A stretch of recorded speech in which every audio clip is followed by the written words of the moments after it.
Quinta-feira Santa, a noite em que Jesus instituiu a Eucaristia. Na cidade de Jerusalém, durante a celebração da Páscoa judaica, Jesus sabia que sua hora havia chegado, a hora de cumprir o propósito para o qual veio ao mundo. Ele enviou Pedro e João para prepararem a ceia pascal, como está descrito em Lucas 22:8. Naquela noite memorável, Jesus se reuniu com os 12 discípulos em um cenáculo, um andar superior de uma casa, conforme relatado em Mateus 26:20.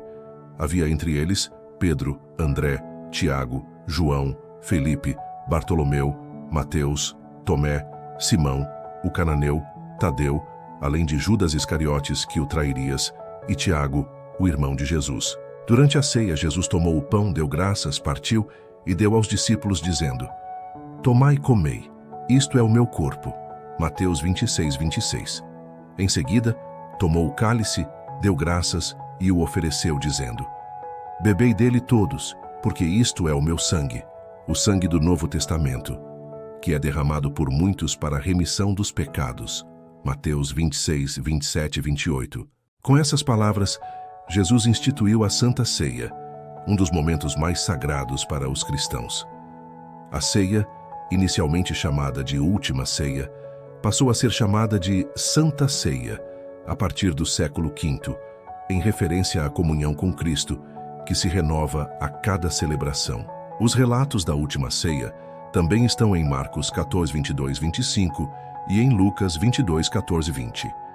A palavra cenáculo, em arameu, significa andar superior.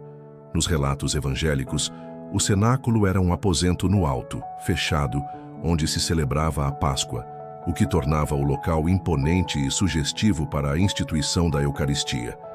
No cenáculo, Jesus institui a Santa Ceia e deixa o mandamento do amor: amai-vos uns aos outros. Como eu vos amei, amai-vos uns aos outros.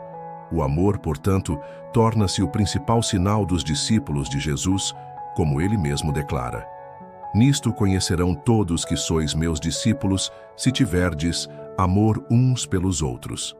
João 13:35. No cenáculo, Jesus lavou os pés dos discípulos, um gesto de humildade extrema, demonstrando que o maior entre eles deveria ser o servo de todos, como está em João 13:5-15. Todavia, após a ceia, Jesus preanuncia a sua paixão, revelando que um deles o trairia. O Filho do Homem será entregue nas mãos de homens, e verão o que o sonho de Deus preparara para ele.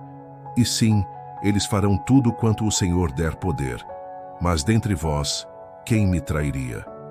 E perante o espanto dos discípulos, Judas responde: Rabi, será eu? E Jesus lhe disse: Tu o disseste. Portanto, aquele que há de me trair, sê o tradutor. Mas Judas, arrependendo-se, logo volta a pergunte: Rabi, será eu? E Jesus lhe disse: Tu o disseste.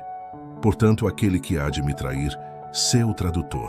Após deixar o cenáculo, Jesus conduziu seus discípulos ao jardim do Getsêmani, ao pé do Monte das Oliveiras, onde, tomado pela angústia, orou ao Pai com suor como gotas de sangue, pedindo: Pai, se queres, passa de mim este cálice.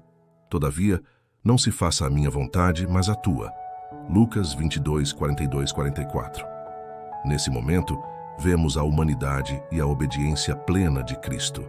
Enquanto orava, os discípulos dormiam, e Jesus os exortava a vigiar e orar para não caírem em tentação.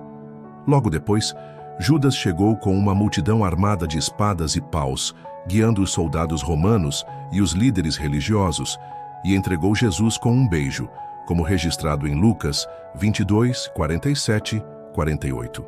Jesus foi preso e levado ao Sinédrio, onde começariam as humilhações, os falsos testemunhos e a sentença de morte.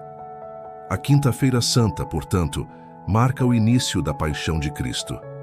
A instituição da Eucaristia, o mandamento do amor, o exemplo de serviço, a oração no Getsêmani e a traição que levaria à sua crucificação.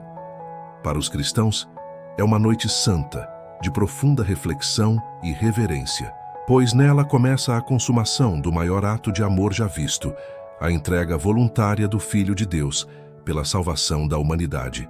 que a reflexão sobre a paixão de Cristo nos inspire a viver o amor, a humildade e o serviço, assim como Jesus nos ensinou. A cada gesto de amor, de compaixão e de perdão, reencontraremos o Mestre, o exemplo a ser seguido. A cada hálito de vida, renovamos a fé na ressurreição. A cada dia que amanhece, celebramos a vitória da vida sobre a morte. A cada nova manhã, proclamamos a alegria da ressurreição. Aleluia! Cristo ressuscitou. Cristo, nosso Senhor, ressuscitou de entre os mortos. E agora esperamos em fé a sua segunda vinda. Amém.